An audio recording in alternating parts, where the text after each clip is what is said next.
नमस्कार. या पृथ्वीवर असा एकही माणूस नाही ज्याला कुठल्याही प्रकारचा मानसिक त्रास नाही आहे. कोणाला पैशाची चिंता आहे, कोणाला मुलांची, कोणाला आरोग्याची, कोणाला नोकरीची, कोणाला कोर्ट कचेरीची, कोणाच्या घरी सतत वाद सुरू असतात, तर कोणाला समाजात बदनामी सहन करावी लागते. म्हणजे प्रत्येकाच्या आयुष्यात काही ना काही कारणाने मनावर ताण हा असतोच.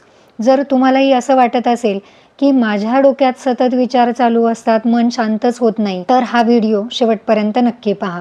कारण या एका व्हिडिओमध्ये तुमच्या मनातील 5 प्रश्नांची उत्तरं मिळणार आहेत की ज्योतिषशास्त्रात मनाचा आणि चंद्राचा खरंच काय संबंध आहे. मी सांगणार आहे या सोप्या उपायामागे खरंच काही विज्ञान आहे का. तिसरी गोष्ट म्हणजे हा उपाय केल्यावर आपल्या मेंदूमध्ये नेमके काय बदल घडतात आणि खरंच नकारात्मक विचार कमी होतात का. चौथा प्रश्न म्हणजे हा उपाय कोणी करायचा आहे आणि नेमका कधी करायचा आहे, म्हणजे याचा जास्त फायदा होईल. पाचवा प्रश्न म्हणजे हा उपाय करताना लोक सगळ्यात मोठी चूक कोणती करतात. एक गोष्ट मात्र आधी स्पष्ट करते, हा व्हिडिओ पाहिल्यानंतर तुमच्या आयुष्यातील कुठलीही समस्या जादूने संपणार नाही किंवा पैसे अचानक येणार नाहीत, आजार एका दिवसात बरा होणार नाही किंवा कोर्ट केस असेल चालू तर ती काही लगेच संपणार नाही.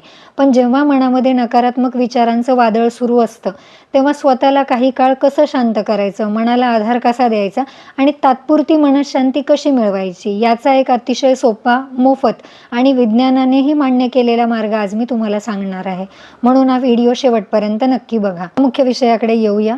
ज्योतिषशास्त्रात मनाचा कारकग्रह म्हणजे चंद्र मानला जातो. चंद्र अस्थिर झाला की मनही अस्थिर होतं आणि मन अस्थिर झालं की बाहेरची परिस्थिती जरी तीच असली तरी प्रत्येक गोष्ट अधिक कठीण वाटायला लागते. आता मी जी गोष्ट सांगणार आहे तिच्याबद्दल इंग्रजीमध्ये एक खूप प्रसिद्ध म्हण आहे, म्युझिक कॅन हील. म्हणजेच संगीतामध्ये मनाला शांत करण्याची ताकद असते. आता काही लोक म्हणतील, म्हणजे आम्ही या वयात गाणी ऐकायची का. तर तसं नाही. मी चित्रपटातील गाणी ऐकाच असं अजिबात म्हणत नाही. कारण संगीत म्हणजे फक्त हिंदी किंवा मराठी सिनेमातील गाणी नव्हे, तर संगीत म्हणजे ज्याला भजन आवडतं त्यांनी भजन ऐकावं, ज्याला कीर्तन आवडतं त्यांनी कीर्तन ऐकावं, ज्याला विठ्ठलाचं नामस्मरण किंवा देवाची गाणी ऐकायला आवडतात त्यांनी ती ऐकावी. लोकगीतं, पोवाडे, जुन्या मराठी चित्रपटातील सुरेल गाणी, बासरी, तबला, एखाद्याला सूरपेटी ऐकायला आवडते, संतूर, वीणा, ज्याला फक्त वाद्य ऐकायला आवडतात किंवा निसर्गाचे आवाजसुद्धा, ज्या आवाजामुळे तुमच्या मनाला शांत वाटतं, तेच तुमच्यासाठी योग्य संगीत आहे. आता यामागचं विज्ञान समजून घेऊया.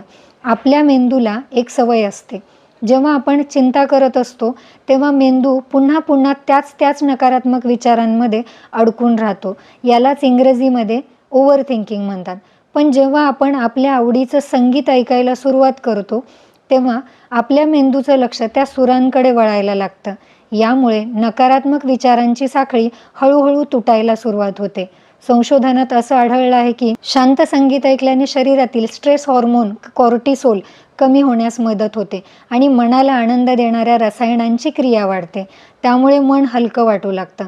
म्हणूनच अनेक डॉक्टरसुद्धा काही परिस्थितींमध्ये म्युझिक थेरपीचा वापर करतात.